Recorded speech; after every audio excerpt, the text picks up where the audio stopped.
Hi there, I'm Mandy Hansen, and you're here with my show, Flutter and Flow. Before I share a little bit about myself and my practice, I do want to thank Abby and Gundy for this opportunity to exhibit in their gallery. I just think it's a beautiful sentiment that this gallery was born out of friendship and the combination of their children's names. And they've created a space that hosts really prominent career artists, and there's 3 here this month of September 2024. And then also a space for someone like myself. And what I mean by that is that I'm here in this spot and this space via a mazedly journey and indirect journey.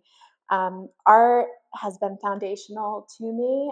As a child, I remember sewing little dolls like rabbits and angels, playing a lot with paper, being in grade school, reading and writing poetry. So I often turned to art, but didn't fully embrace it. For example, I've worked as an administrator at universities with really large art schools. I've taken a lot of classes. I'm probably a handful or fistful away from a BFA degree. But I've had this really curious and interdisciplinary approach to my learning. Some of it was overshadowed via a really chaotic upbringing. Some of it is embedded in immigrant values passed down generationally, values around like work, financial security.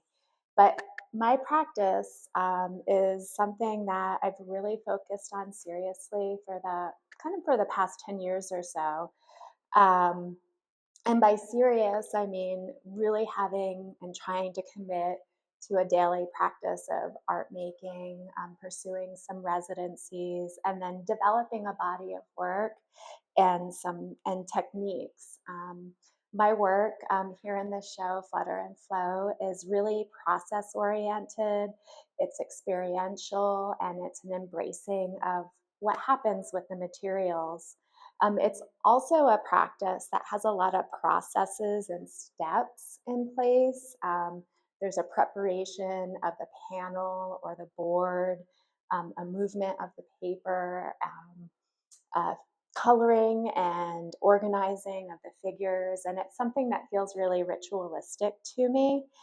Um, and Flutter and Flow was really born from this process oriented approach and born from the pandemic, just a really ugly time.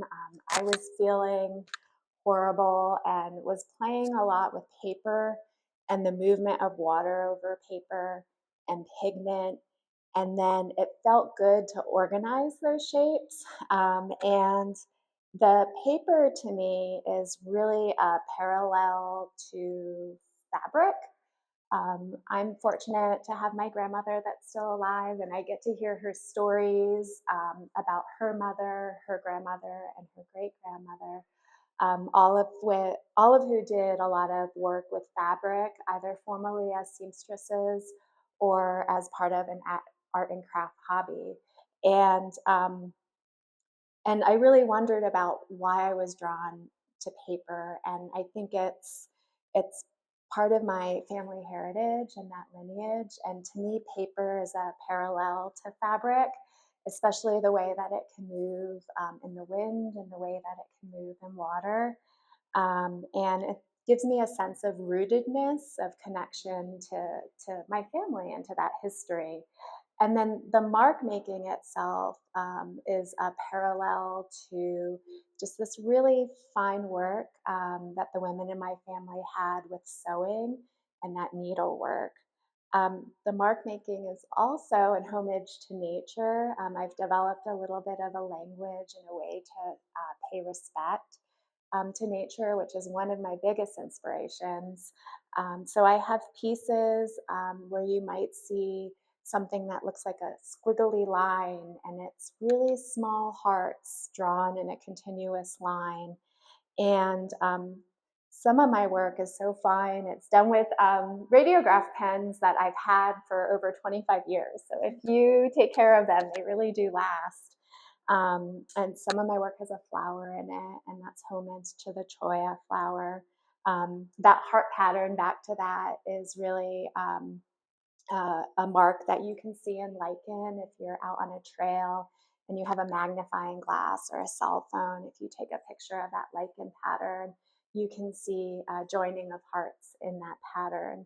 I also use a lot of circles in my work, and to me, there's nature elements, so like rocks on the ground, pebbles on the ground, the sun in the sky, but also a spirituality of self and wholeness. So I invite you to see my work. I hope that you pause, observe, and then take some of that practice outside of the gallery walls and have an opportunity to focus on what's around you in nature. So thank you.